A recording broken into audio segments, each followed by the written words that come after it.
Hindi niyo lang alam kung gaano hirap ang pinagdaanan ko. Alam ko po, Mr. Sampaga. Dahil katulad niyo, nawalan rin ako ng mahal sa buhay dahil kay Judge Benito Balmores.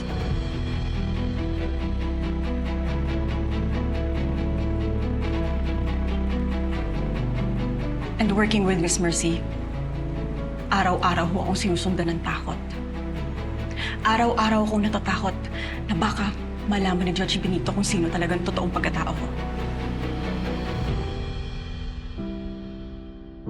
Pero tinitiis ko ho yun.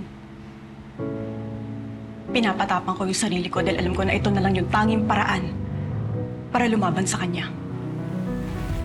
Sir,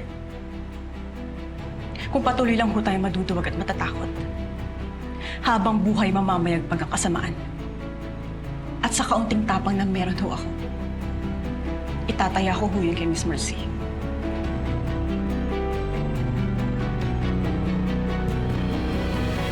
Dahil alam ko na siya ang magdadala ng pagbabago sa Rosario.